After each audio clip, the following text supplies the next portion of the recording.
Darreon, you're going into a place that had the biggest win of college football this past week. They're on the Sports Illustrated cover. Is there any benefit for you guys of that atmosphere, of all the eyes on that type of game?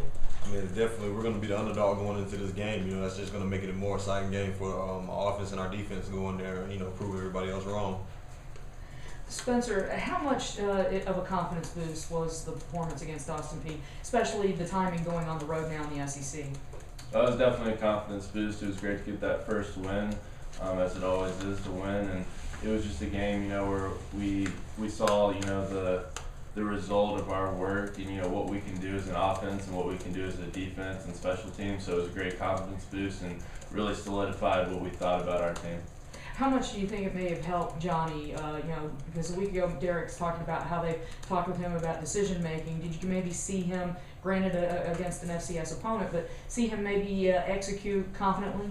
Yeah, I mean, I think everybody saw Johnny execute, and I think you saw, a little snippet of what he can be. But the thing about Johnny is he doesn't break. He doesn't get nervous. He doesn't lose confidence. He's a guy that has extreme confidence. Believes in himself, believes in the guys around him, and he brings the guys around him with him. And so, that's why he's going to be a great player throughout the season. Spencer, another slow start in the first quarter, points-wise and all. I mean, what else can you do other than just try to be better at the start, I guess? Right. I mean, there's always, little things you can do here and there in practice and whatnot, try and, get started right away. But, I mean, it's really just about us. It's about the players going out there with the right mentality, going out there and just executing the offense from the first play.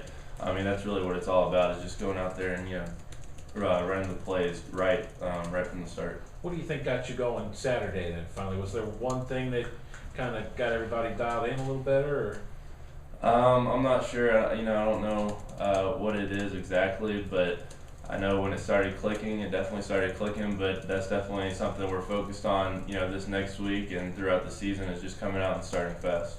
Spencer, does tempo have anything to do with it, you think? No, I don't think tempo has anything to do with it. I know we can do some different things on offense that helps us, but, we should be able to go out and execute anything.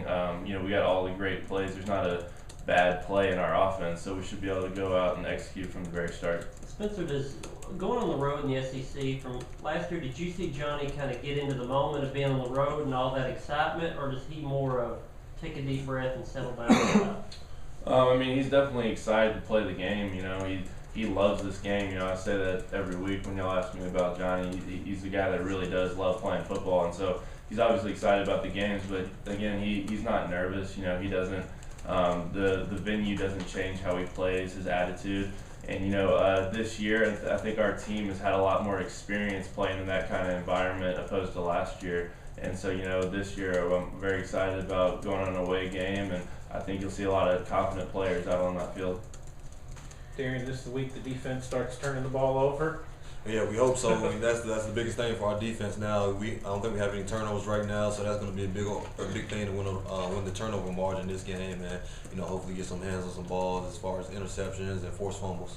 How surprising is that to you, to be 3 games into the season, defense hadn't gotten it taken away yet? But that's just more so on us at practice, working on it more, getting everybody to the ball, stripping the ball, and just missed opportunities like we had a couple games ago. So we just got to execute on those opportunities that we get and kind of make the best of them.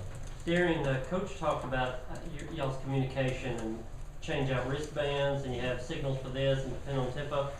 Does it take a special smart player to change all those communication types within a game?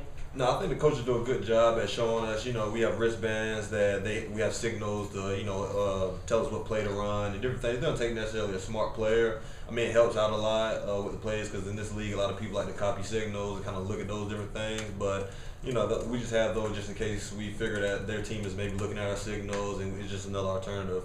Do you know when a team has figured out your signals? I mean, will the quarterback start calling out your defenses, or what? Like, how do you know? I don't think I'm that smart yet, but I'm pretty sure the coaches kind of they can figure out faster than we can if they But we figure if they start going to the wristband more, then they probably caught on to some of our plays. No one's been able to slow Ole Miss's offense down yet, Darreon.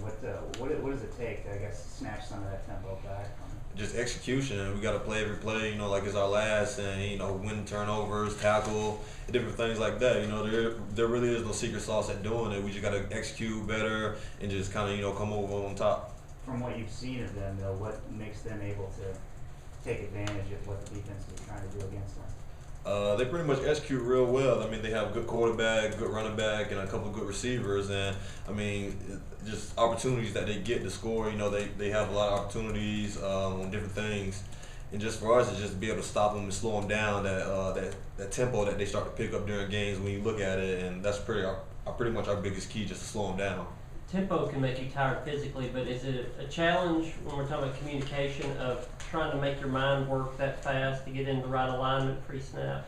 Well, we played maybe two games where teams have went pretty fast against us, and I think the coaches do a good job at practice at, you know, showing us that tempo. We go against our offense, they do real fast tempo, actually faster than what a game speed would be, so we can get used to it. Spencer, Robert Condici, he's been kind of impressive since he's been at Ole Miss. What do you maybe as an offensive line have to do to try to slow him down a bit? Yeah, I mean, that guy's a great player, and Ole Miss has a great defensive line, really a great front seven. But it's really just about us focusing on the work this week, you know, coming out to practice every day, working hard, studying the film, and then just on Saturday, you know, going out and playing as hard as we can, you know. I know they have a great defensive line, but I have great confidence in our offense and our offensive line to get the work done this week and come out on Saturday and play with everything they have.